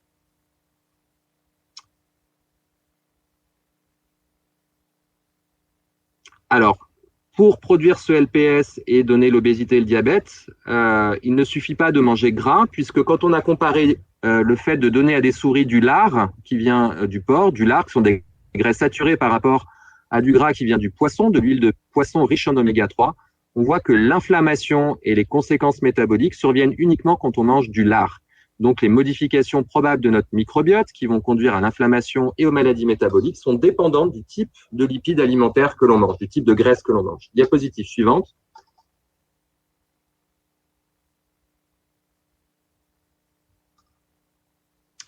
Un autre acteur clé à côté de ce petit LPS, c'est effectivement cette fonction de barrière intestinale qui a déjà été citée dans ce webinaire. Diapositive suivante. Parce que pour avoir ce petit LPS qui provient du microbiote à l'intérieur de notre corps, il est indispensable effectivement de pouvoir laisser passer le LPS à travers cette barrière intestinale qui, comme l'a dit M. Lina, correspond effectivement à la première barrière de notre immunité innée. Donc ici, vous avez tout le rôle de la barrière intestinale, qui est effectivement le premier obstacle, on va dire, face aux agents pathogènes. Et il a été démontré que chez le patient obèse, comme chez le patient diabétique, il existait des anomalies de cette perméabilité intestinale qui étaient augmentées. Diapositive suivante.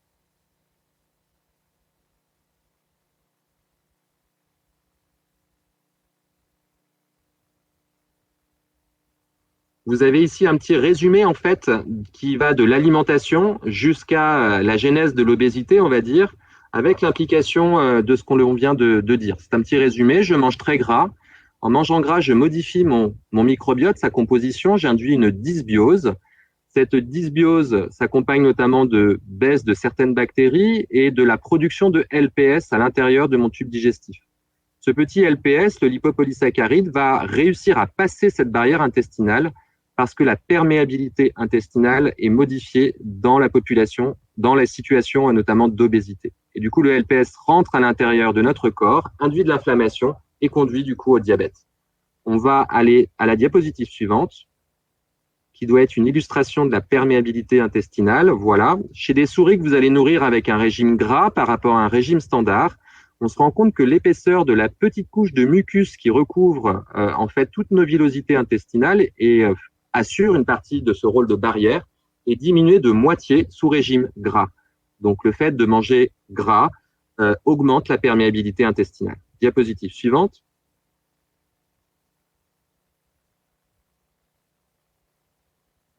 Je suis désolé du petit décalage.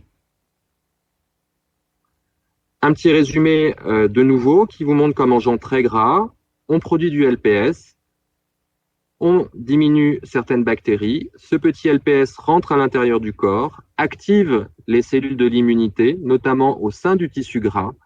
Cette inflammation qui va se produire dans le corps va être à l'origine des complications de l'obésité, principalement le diabète de type 2 ou encore la maladie du foie gras. Diapositive suivante.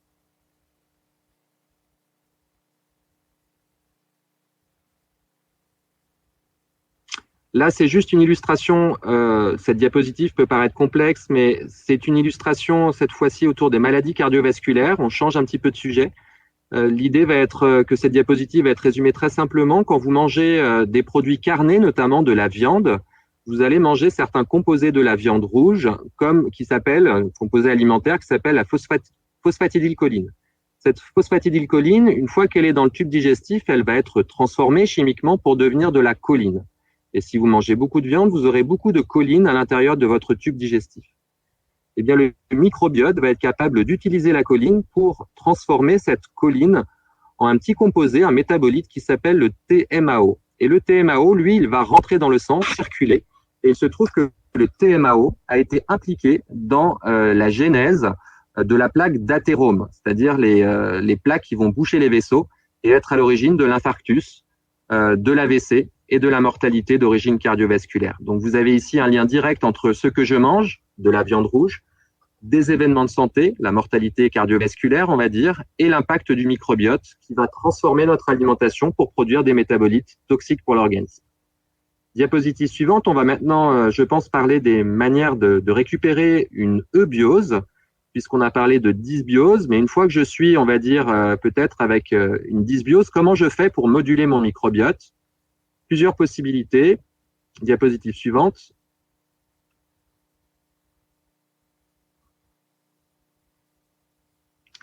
plein de manières de moduler notre microbiote. Il faut retenir que le plus essentiel, c'est probablement de changer de diététique.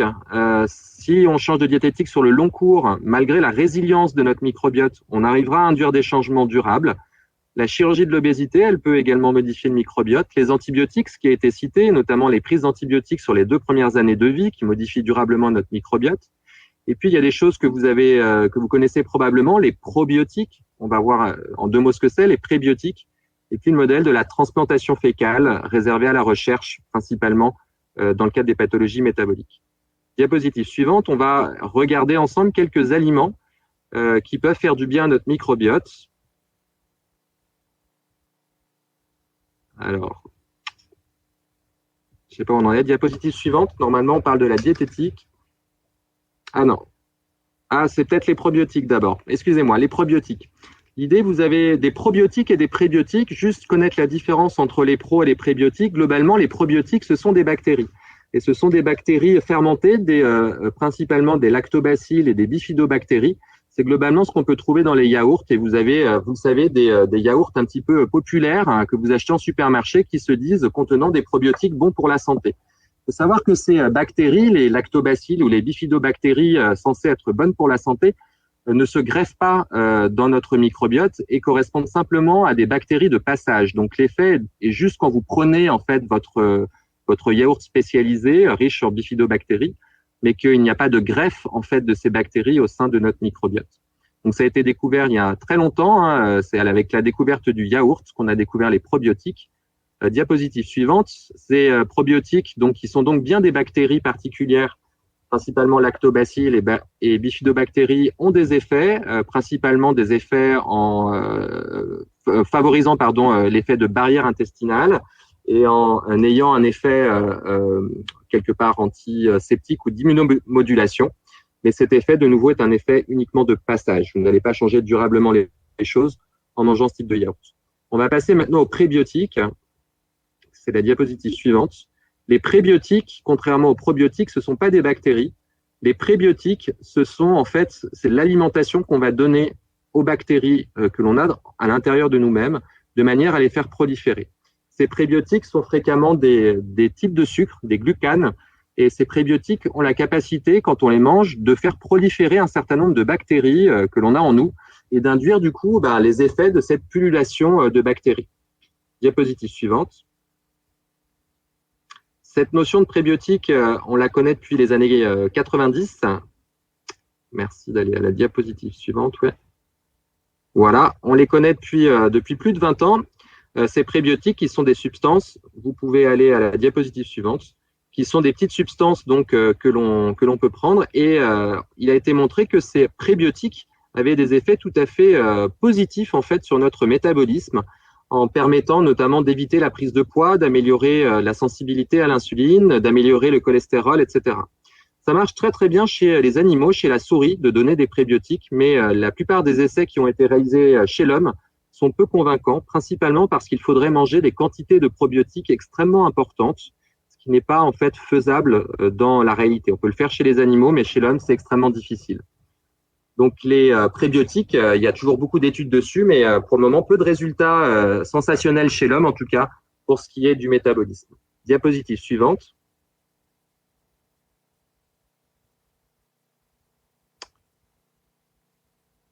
Alors, quand on a vu chez l'animal qu'il y avait des très bons effets en fait, des prébiotiques, par la suite, avec les connaissances que l'on a eues autour du microbiote, on a regardé dans ces études autour des prébiotiques quelle modification du microbiote cela induisait, puisque je vous ai dit qu'on faisait pousser, entre guillemets, des bactéries en leur donnant à manger des prébiotiques.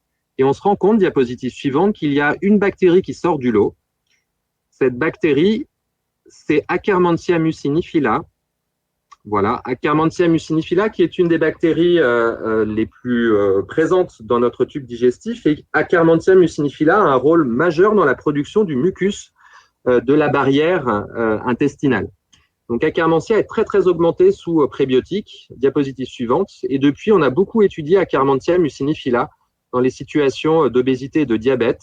Donc, on sait qu'Akkermansia contrôle la fonction barrière intestinale, que quand on a beaucoup d'Akkermansia mucinifila, on diminue la présence de LPS dans le sang, ce qui va améliorer du coup le taux de sucre, le risque d'être diabétique, et puis ça va diminuer la masse grasse. Donc c'est important d'avoir suffisamment d'Akkermansia muciniphylla, visiblement en tout cas chez l'animal. Qu'en est-il chez l'homme? On va regarder la diapositive suivante. Alors là, c'est un petit, pardon, j'avais oublié cette diapositive, pour vous montrer qu'un des traitements principaux du diabète, qui est la metformine, dont on ne connaît pas complètement tous les effets, on sait que la metformine, elle joue sur le microbiote et elle augmente très fortement Akkermansia muciniphylla et elle diminue la perméabilité intestinale. Donc Akkermansia a peut-être un rôle dans l'effet favorable de la metformine dans le diabète. Diapositive suivante. Voilà, donc là, c'est les effets d'Akkermansia chez l'homme. Donc, diapositive suivante, s'il vous plaît. Ce que l'on sait, c'est que chez la souris, Akkermansia est associé à une meilleure sensibilité à l'insuline, mais chez l'homme, donc il y a une étude qui a été réalisée, diapositive suivante, s'il vous plaît, qui a été réalisée dans une cohorte parisienne qui s'appelle Micro-Obese Study, où on a regardé des patients obèses et on les a suivis. Et on s'est rendu compte, diapositive suivante, que un taux élevé d'Akkermansia était associé à une meilleure sensibilité à l'insuline, diapositive suivante, et que les taux élevés d'Akkermansia muciniphylla étaient également associés à moins de pathologies hépatiques en lien avec l'obésité. Ce sont juste des associations. Diapositive suivante. Actuellement, vu ces effets d'Akkermansia muciniphylla, il y a clairement des études dites de développement d'Akkermansia ou de dérivés d'Akkermansia pour essayer de traiter les maladies métaboliques et que ça devienne quasiment un médicament. Ces études sont en cours et elles sont réalisées principalement en Belgique. Le meilleur moyen, je vous ai dit, c'est de changer notre microbiote, c'est de changer notre diététique en apportant avant tout des fibres. Alors, quand on apporte des fibres, je vais être trivial, mais ça fait péter, donc on ne mange pas beaucoup de fibres. Ces fibres, on va avoir des aliments riches en fibres que vous pouvez consommer pour améliorer votre diversité microbienne. Il y a les topinambours. Diapositive suivante. Le panais. Diapositive suivante. Les navets. Vous voyez, on est dans les mêmes catégories. La chicorée. Diapositive suivante. Les artichauts, diapositive suivante, l'ail et l'oignon. Tout ça, ce sont des aliments riches en fibres, les asperges. Vous avez une autre possibilité, les bananes riches en fibres. Vous avez une autre possibilité d'améliorer votre microbiote, c'est de donner des polyphénols. Il est l'heure de dîner, vous allez nous donner faim. C'est bientôt fini, mais vous allez voir des choses moins agréables après, je crois. Allez-y, diapositive suivante, je fais défiler des aliments. Voilà, si vous mangez effectivement, par exemple, la canneberge, vous allez améliorer votre microbiote en apportant des polyphénols qui sont capables de changer notre dysbiose. Diapositive suivante. En mangeant pas mal, voilà, les baies de canneberge sont notamment connues pour stimuler la prolifération d'Akkermansia muciniphylla, cette bactérie qui a l'air importante pour la santé métabolique. Diapositive suivante. Vous pouvez également manger des poissons riches en oméga 3. Puisque cela va fortement impacter la composition de votre microbiote. Dernière petite partie que je voulais aborder, mais qui avait déjà été abordée par Stéphane Nancet, c'était la transplantation fécale pour vous montrer le principe, et notamment le principe appliqué aux maladies métaboliques. Diapositive suivante. Là, c'est le concept de transplantation fécale, mais je pense que c'est clair maintenant pour vous. On va prendre en fait le microbiote d'un individu sain et on va le donner, le transplanter comme une transplantation d'organes à un individu malade. Par exemple, donner à un sujet obèse, le microbiote d'un sujet mince. Là, c'est le principe de la transplantation fécale. On récupère des selles d'un donneur sain, extrêmement bien phénotypé, c'est-à-dire comme pour le don de sang un petit peu. Et après, c'est assez simple, même avec du matériel de cuisine, on peut faire une transplantation fécale en do-it-yourself. On mixe avec du sérum salé physiologique, on fait du blending, ensuite on filtre avec plusieurs types de filtres et on obtient une purée de caca, entre guillemets, qu'on va soit pouvoir administrer directement par voie endoscopique, soit congeler dans des petites capsules qu'on appelle les poop pills, que vous avez normalement sur la diapositive suivante. Les poop pills, qui en anglais veut dire les capsules de caca. Voilà, des poop pills. Et quand vous faites une transplantation fécale, vous pouvez la faire en ingérant par la bouche ces petites gélules de sel. Et une transplantation fécale, c'est l'ingestion de 30 gélules en 48 heures, ce qui représente environ 20 grammes de sel. Diapositive suivante. C'est moins appétissant que les bananes. Donc là, c'est les voies d'administration, mais on va passer puisque ça a déjà été montré. On peut passer par le haut ou par le bas.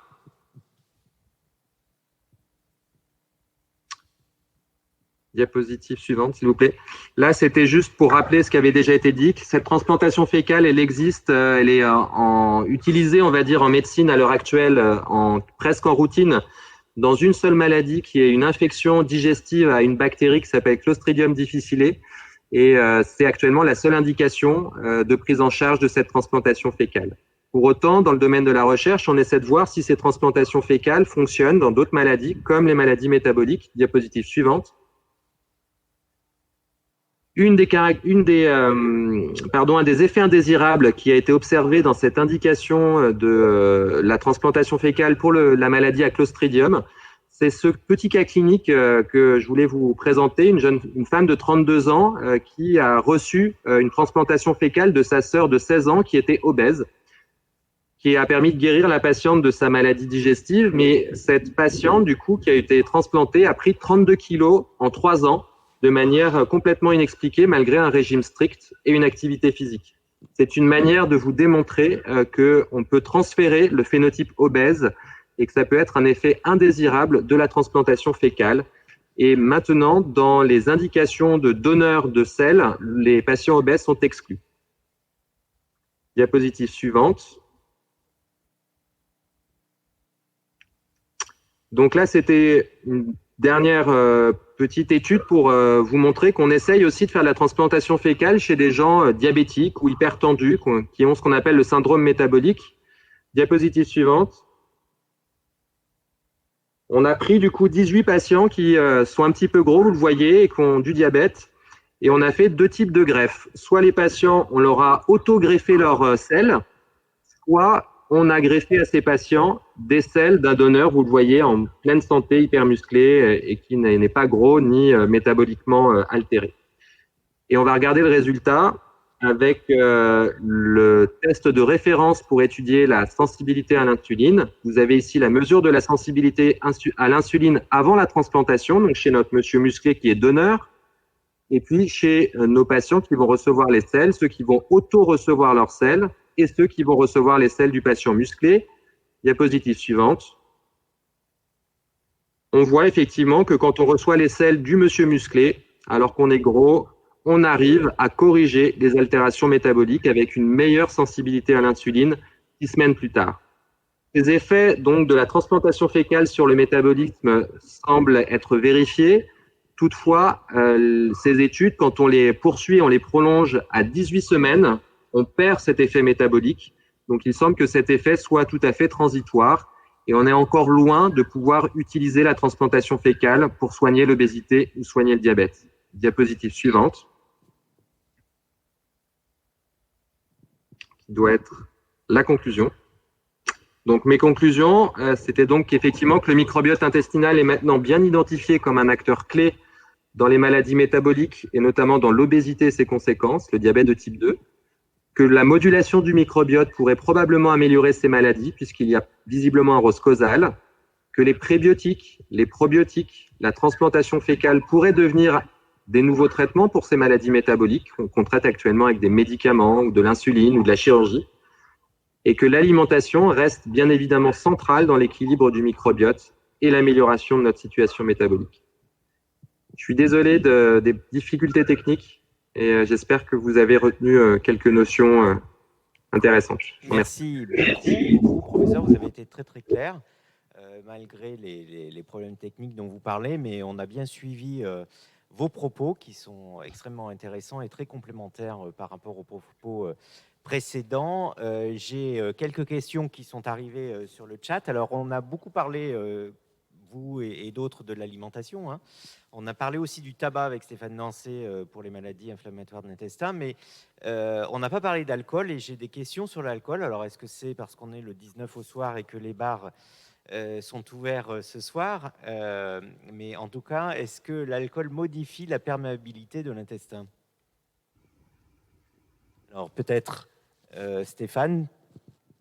Oui, alors clairement, quand on fait des études fonctionnelles de perméabilité intestinale, l'alcool, mais aussi beaucoup de médicaments, mais aussi beaucoup d'aliments, et puis détermine la perméabilité intestinale. Après, est-ce que ça a une pertinence clinique? À ma connaissance, en tout cas dans les pathologies inflammatoires digestives, non. Mais il y a des médicaments aussi qui altèrent la perméabilité, et il y a aussi un déterminant génétique pour cette perméabilité. On sait que les parents au premier degré de patients avec des maladies inflammatoires qui ont des perméabilités anormalement accrues de leur intestin, donc les parents qui ne sont pas malades, ou les frères et sœurs, ont aussi ces anomalies de perméabilité. Moi, je veux bien répondre éventuellement un petit peu. Allez-y. Enfin, compléter. Ça me permet, en parlant d'alcool, de parler d'un syndrome un petit peu rare, mais qui est assez drôle, je trouve, qui s'appelle le syndrome d'autobrasserie. Je ne sais pas si vous connaissez ça. C'est lié à la fermentation, effectivement, de notre microbiote, qui arrive à produire lui-même de l'alcool, et on peut devenir, entre guillemets, s'alcooliser et à bas bruit, et abîmer son foie, et avoir développé une maladie hépatique du foie, comme les alcooliques, simplement liée à la fermentation bactérienne. Donc sans boire d'alcool. Exactement. D'accord. On peut continuer peut-être à boire un petit verre quand même. Si on change un petit peu de domaine, est-ce que l'environnement, enfin en tout cas la qualité de l'air, a un impact sur notre microbiote? Et en gros, aussi une question complémentaire, c'est est-ce que dans des pays différents, en tout cas dans des zones géographiques différentes, on a un microbiote qui est complètement différent? Deux questions différentes, mais la qualité de l'air, certainement au niveau du microbiote pulmonaire. Par contre, je ne sais pas au niveau de... Parce qu'il peut être pro-inflammatoire, c'est un petit peu aussi comme le tabac. Et à ce moment-là, il y a vraiment une discussion importante entre le microbiote et le système immunitaire. Et si on a une infection, on va avoir une modification du microbiote et vice-versa. Pour les poumons, c'est sûr. Je ne sais pas pour les autres organes. Des compléments d'information sur la qualité de l'air. En tout cas, on voit bien qu'il y a des influences qui jouent sur le microbiote qui ne sont pas encore complètement décrites. Et finalement, il y a un autre enjeu, ce sont ce qu'on a appelé les perturbateurs endocriniens, qu'on trouve souvent dans les produits qu'on achète. Ces perturbateurs endocriniens ont aussi un rôle évident ou pas encore décrit?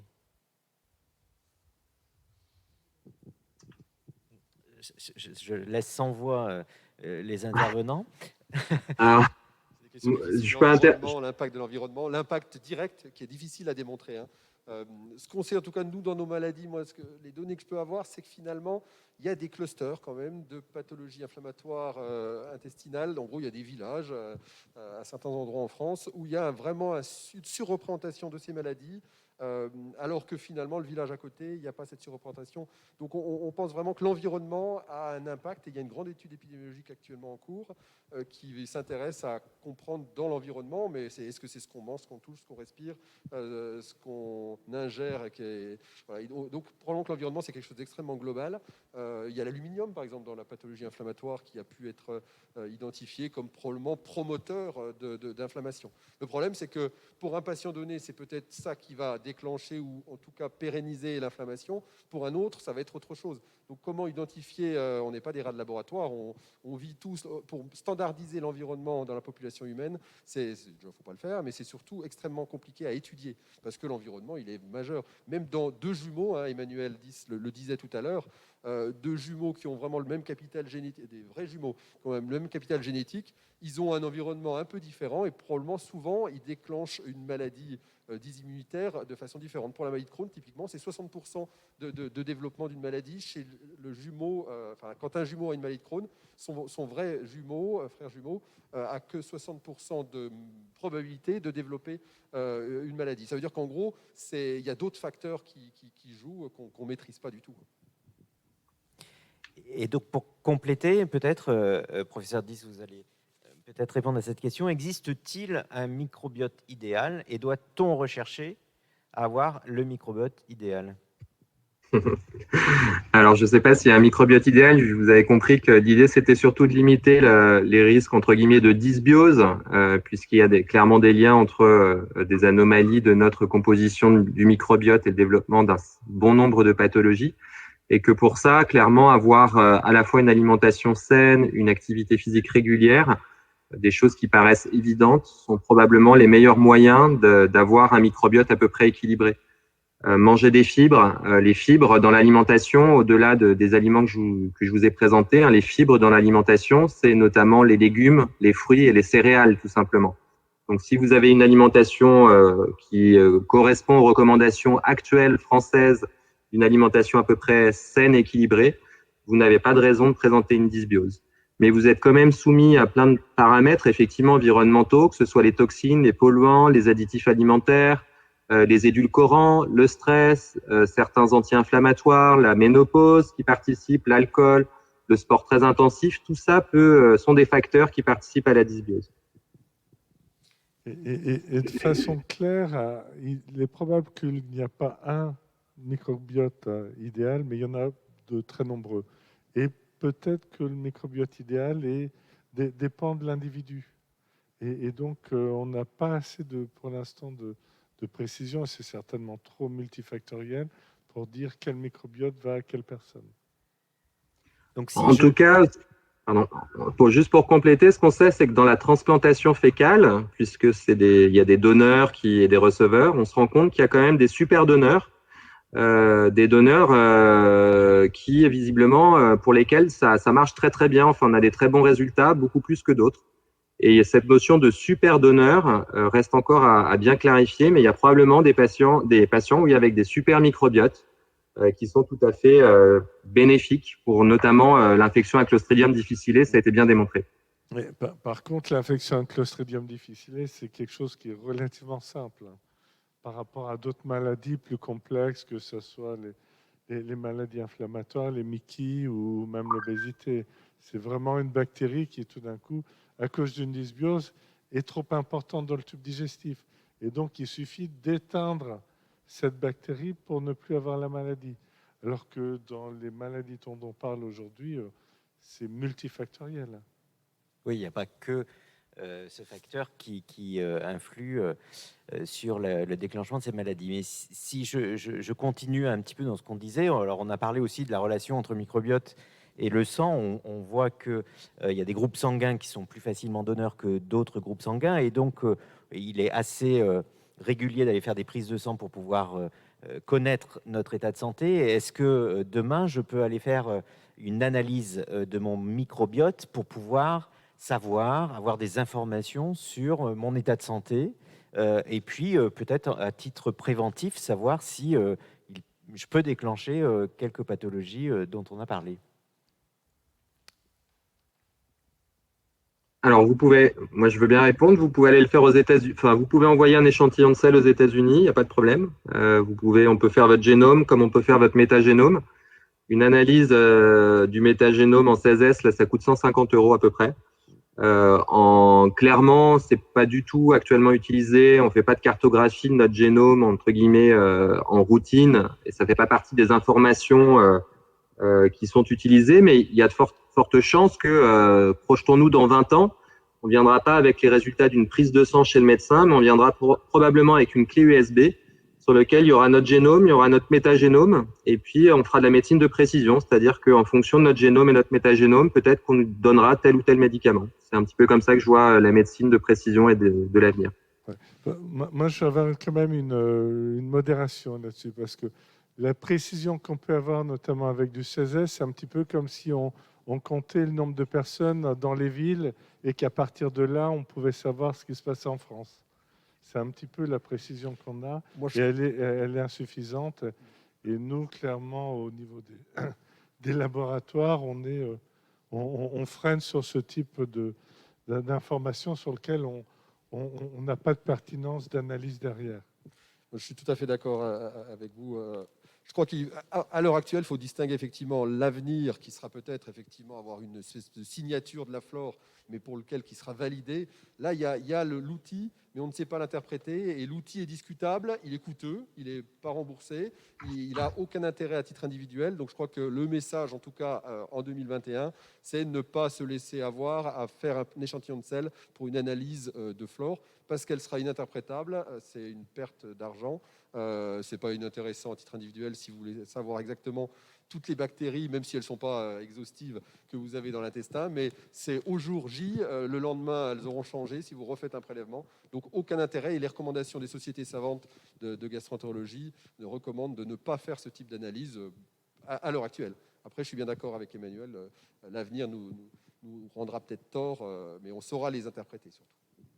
Et donc on parle des cellules souches. Une question sur les cellules souches qui sont un traitement dans les maladies inflammatoires chroniques de l'intestin. Est-ce qu'ils ont vocation à modifier le microbiote ou à le restaurer? Alors, tu évoques les cellules souches vis-à-vis des maladies fistulisantes, des choses comme ça ou, Oui.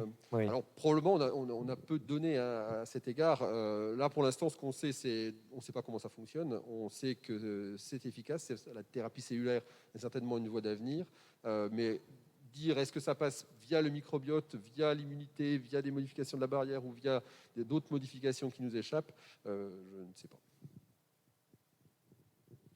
Merci. Des compléments. Céline, peut-être rajouter quelques informations. Il nous reste peut-être 5 minutes pour clôturer ce webinaire.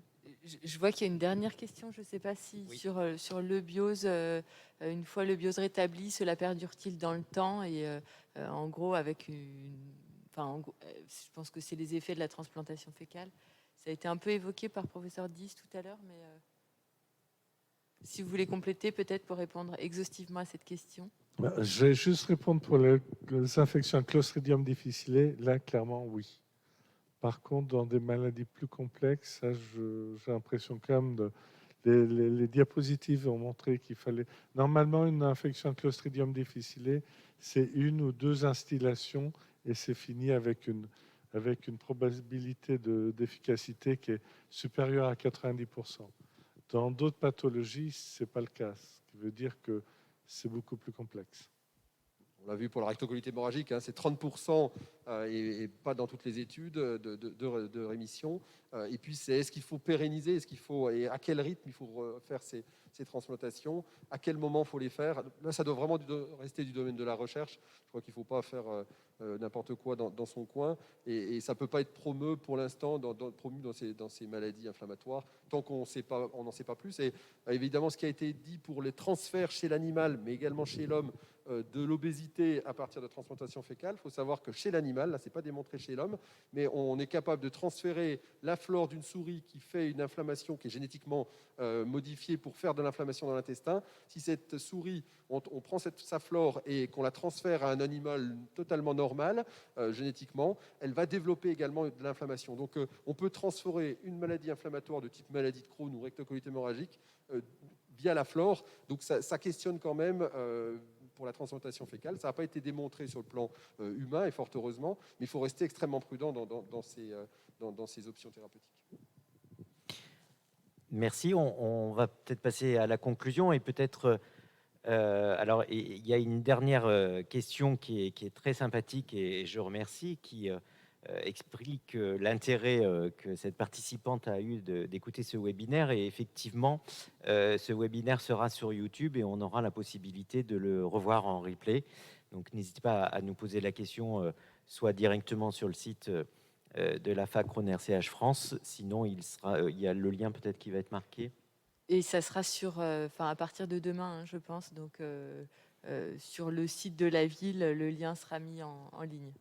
Très bien. Alors, effectivement, la ville de Lyon, les hospices civils de Lyon, la FAC Rhône RCH France, bien, finalement, c'est une belle équipe pour parler à la fois des maladies inflammatoires chroniques de l'intestin en cette journée du 19 mai, qui est la journée mondiale des MICI, et puis peut-être pour envisager la suite, parce que en tant que représentant de la FAC Rhône RCH France, donc déjà, je tiens bien sûr à vous remercier, Céline, en premier, puisque c'est avec vous qu'on a envisagé en premier ce webinaire. Et puis aussi, je pense à Anne Mialon des Hospices Civils de Lyon, qui a beaucoup participé dans l'organisation, qui a notamment permis la rencontre des intervenants que nous avons eu ce soir. Bien sûr, remercier les Hospices Civils de Lyon, le professeur Lina, le professeur Diss et le professeur Nancet, qui sont, notamment le professeur Nancet, très proche de la FAC Rhône RCH France, puisque nous travaillons depuis très longtemps ensemble. L'AFA est née en 1982, ça fait 40 ans. En 2022, ça fera 40 ans. Bon, moi, j'y suis pas depuis 82, mais depuis 92, qui finalement est assez ancien. On a vu une évolution sensationnelle dans cette recherche sur les maladies inflammatoires chroniques de l'intestin. Alors, bien sûr, l'AFA et les patients et les familles des patients ont contribué largement à susciter et initier la recherche sur ces pathologies. Et puis, on a aussi une entente parfaite avec les professionnels de la santé, les chercheurs, avec qui nous discutons sur l'évolution de ces pathologies. On a beaucoup misé sur la génétique, sur la recherche sur les gènes. Et puis, comme Stéphane disait, aujourd'hui, on a découvert 200 gènes de susceptibilité. Et finalement, on voit qu'au niveau génétique, il y a peut-être une impasse.